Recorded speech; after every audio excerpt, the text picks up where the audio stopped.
प्रकृति का अंधाधुंध निर्मम तरीके से शोषण कर रहे हैं। पहाड़ कोई डेवलपमेंट साइट नहीं है, बल्कि पहाड़ है शांति के लिए। लोग जो है तीर्थ स्थलों में जो है मांस ले जा रहे हैं, मदिरा ले जा रहे हैं, हर एक चीज़ भोग विलासिता की। वैज्ञानिकों का तक दिमाग काम नहीं कर रहा है। मानव से बड़ा कोई कारण नहीं है।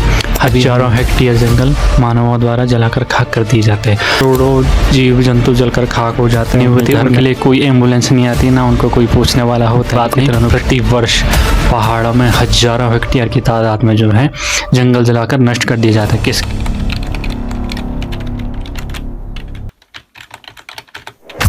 आप देख रहे होंगे कि प्रकृति देवी का बहुत रौद्र रूप दिख रहा है, जबकि बारिश से पहले भी होती थी, लेकिन पहले ऐसा रौद्र रूप आज तक कभी देखने को नहीं मिला। लेकिन जैसे समय व्यतीत हो रहा है वैसे वैसे प्रकृति देवी का यह रौद्र रूप दिखे।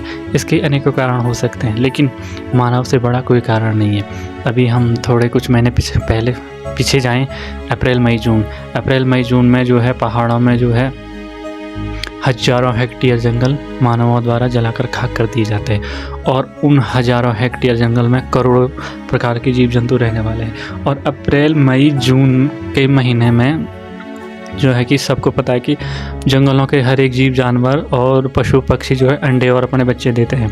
तो उस समय जो है मानव द्वारा अपने निजी स्वार्थ के लिए जंगल जला दिया जाता है। और उस आग में जो है करोड़ों जीव जंतु जलकर खाक हो जाते हैं, उनके घर नष्ट हो जाते हैं, कईयों के अंडे के अंदर ही मर जाते हैं, कई जो है कि घोंसले में ही मर जाते हैं, कई जो है बिलों में ही मर जाते हैं।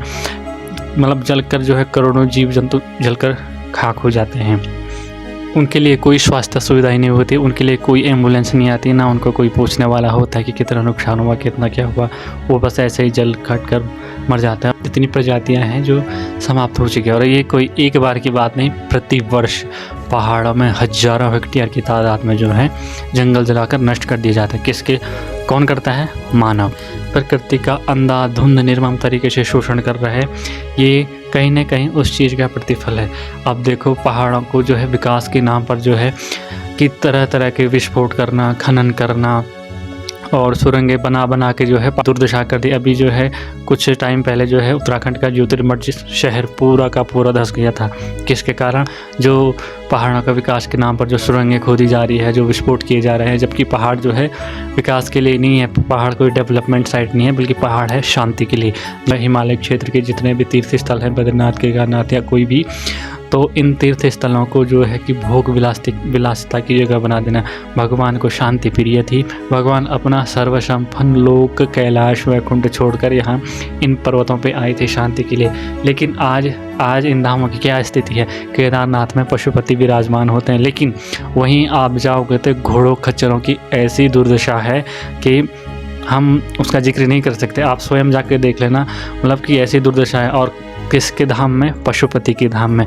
वहीं श्री बद्रीनाथ धाम देख लो आप के साथ। और डेवलपमेंट क्यों किया जा रहा है? होटल्स बनाने के लिए, ताकि जो है कि लोग जो है यहाँ भोग विलासिता के लिए आए। मतलब कि जो है तीर्थ स्थल को पर्यटन का स्थल बना दे। जो मोक्ष धाम है उसको जो है पर्यटन का स्थल बनाने के लिए भावी सरकारें जो है काम कर रही है।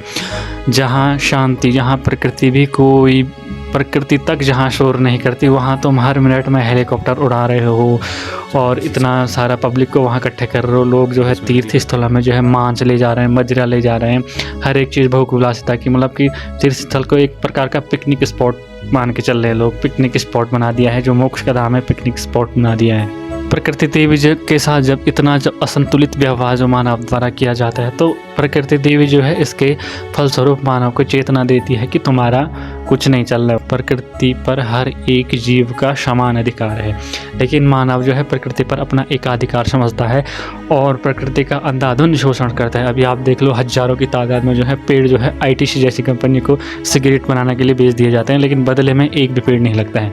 तो प्रकृति में देखो कितना असंतुलन व्याप्त हो जाता है। जबकि प्रकृति में हर एक जीव के लिए हर एक चीज़ निर्धारित प्रकृति देवी ने दी है। अगर कहीं से भी कुछ भी असंतुलन होता है तो प्रकृति देवी को उसको संतुलन में लाना पड़ता है। तो हर बार जो है प्रकृति देवी जो है मानव को चेतना देने के लिए ऐसी भयानक रूप दिखाती है। और हमारे जो धर्म के वेद पुराणों शास्त्रों में जो है पहले से वर्णन है कि जब प्रलय का समय आएगा, देवभूमि से ही प्रलय आरंभ होगा और जल, अग्नि, वायु, यही जो है सबसे पहले प्रलय बनेगा। और अभी देखो पानी भी प्रलय कर ही रहा है। पुराने पूर्वज होते थे, भले वो पढ़े लिखे नहीं थे, ना उनके पास कोई डिग्री थी, लेकिन वो प्रकृति के साथ सामंजस्य से चलते थे। तो प्रकृति ने कभी भी रौद्र रूप नहीं दिखाया है। तो प्रकृति के साथ मानव जितना सामंजस्य से चलेगा, किसी भी जीव का हक नहीं मारेगा। मानव ने अभी वर्तमान समय में हर एक जीव का हक मारा हुआ है। अभी जंगलों में जितने भी पानी के स्रोत होते थे, मानव ने क्या किया, वो सब जो है कि वहाँ से बूंद बूंद कर खींच कर अपने जो है घर तक ले आए। लेकिन वहाँ जो अन्य जीव जंतुओं के लिए पानी पीने की जो व्यवस्था है, उसके लिए एक भी ऑप्शन नहीं छोड़ा, बल्कि वहाँ बजरी सीमेंट से पूरा पक्का बंद कर दिया जाता है। अन्य जो जीवों के लिए उसको पानी पीने के लिए एक भी जो है ऑप्शन नहीं छोड़ा जाता है। तो जो है कि जंगल के जीव कई बार जो है रिहायशी इलाकों में पानी पीने के लिए आते हैं। तो जबकि प्रकृति देवी ने जो वो पानी का स्रोत सबके लिए दिया है, केवल मानव के लिए नहीं दिया है। तो मानव ने जो है प्रकृति पर अपना एकाधिकार समझकर जो है सब जीवों का हक मारा हुआ है। सब जीवों का अपने स्वार्थ के लिए जंगल जला देने, अपने स्वार्थ के लिए जो है पेड़ काट देने, अपने स्वार्थ के लिए जंगलों से जो जल स्रोत है उनको पूरा अन्य जीवों के लिए बंद कर देना, केवल अपने लिए ही रखना। आप घर तक जो है नलकों से पानी ले आते हो, अच्छी बात है, लेकिन वहाँ भी अन्य जीव जंतुओं के लिए पीने के लिए कुछ रख दो, ऑप्शन रख दो कि कोई भी जो प्यासा जीव आए तो पानी पी सके। पूरी तरह से बंद करने का कोई वो नहीं है, क्योंकि प्रकृति देवी ने हर एक जीव को वो स्रोत दिया है केवल मानव के लिए। अभी भी अगर जो है कि मानव जो है कि प्रकृति के साथ सामंजस्य के साथ चले, प्रकृति देवी को जो है प्रकृति में रहने वाले हर एक जीव जंतु का जो हक समझे, हर जीव जंतु का के साथ सामंजस्य चले, तो कहीं ना कहीं आपदाएँ जो है ये प्रकृति देवी ऐसा रौद्र रूप नहीं है। अभी आप देखो, मतलब कि वैज्ञानिकों का तक दिमाग काम नहीं कर रहा, ऐसी ऐसी जगह पर बादल फट जा रहा है जहाँ कभी कल्पना भी नहीं की थी। जहाँ कभी पानी नहीं निकलता था वहाँ बाढ़ आ जा रही है, मतलब कि अपने आप से कैसे आ रही है। ये कहीं ना कहीं जो है प्रकृति देवी का मानव को चेतना है। और हम भी यही कहते हैं कि भाई प्रकृति देवी के साथ और प्रकृति के आगे हम और हमारी डेवलपमेंट, हमारी टेक्नोलॉजी, हमारा साइंस, हमारा चाहे हम चांद तक क्यों ना पहुंच गए हों, लेकिन प्रकृति देवी का जो है हल्का सा भी चेतना जो है मानव की हर एक चीज़ ध्वस्त कर देती है। अभी और पहाड़ों के जितने भी क्षेत्रपाल होते हैं, क्षेत्रपाल किसी तीर्थ के क्षेत्र के रक्षा होता है, सारे क्षेत्रपाल जो है मानवों से नाराज़ हैं। यहाँ तक कि देवभूमि हिमाचल के कई देवताओं ने तक कह दिया है कि जो पहाड़ों पर मानव ने जो है गंदगियाँ फैला रहे हैं, अशुद्धता फैला रहे हैं। पहाड़ पवित्र शांत जगह हैं, पहाड़ ध्यान के लिए है, पहाड़ डेवलपमेंट के लिए है नहीं है। पहाड़ों की जो छातियाँ चीर कर जो है कि विकास के नाम पर चीरी जा रही है, पर्यटन के नाम पर चीरी जा रही है। इस वजह से जो है पहाड़ों में भी अब देखो पहाड़ों में बर्फ़ तक पिघलने लग गई है। इसके कारण मानवों के कारण। तो हम समाज को यही संदेश देना चाहते हैं कि आप प्रकृति के साथ सामंजस्य से चलो, ईश्वर के दिखाए हुए मार्ग पर चलो, क्योंकि ईश्वर ने वही मार्ग दिखाया है जो हर एक जीव के कल्याण के लिए हो, केवल एक जीव के लिए नहीं। उसमें हर एक जीव का कल्याण हो। उन्हें तीर्थ स्थल रहने दो, उन्हें डेवलपमेंट साइट मत बनाओ, उन्हें जो है कि पर्यटन का स्थान मत बनाओ। ये पहाड़ जैसे हैं वैसे रहने दो। पहाड़ को डेवलपमेंट की आवश्यकता नहीं है। पहाड़ शांति के लिए है, पहाड़ तपस्या के लिए है, पहाड़ आध्यात्म का केंद्र है।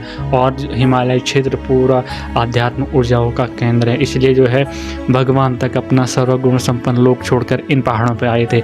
और इन पहाड़ों की यहाँ जो दुर्दशा है मानव के कारण, जो यहाँ गंदगियाँ फैलाई जा रही है, जो तमाम प्रकार के जो कुकर्म यहाँ किए जा रहे हैं, तो कहीं ना कहीं प्रकृति देवी उन सब का प्रतिफल के रूप में मानव को चेतना देना चाहती है कि अभी भी समय है, संभल जाओ, नहीं तो आने वाला समय और भयावह होगा।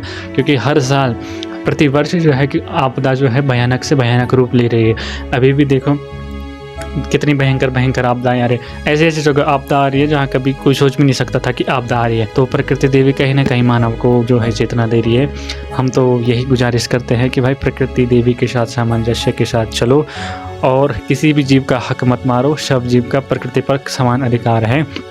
अगर आप पेड़ लगा नहीं सकते तो पेड़ों को काटो भी मत।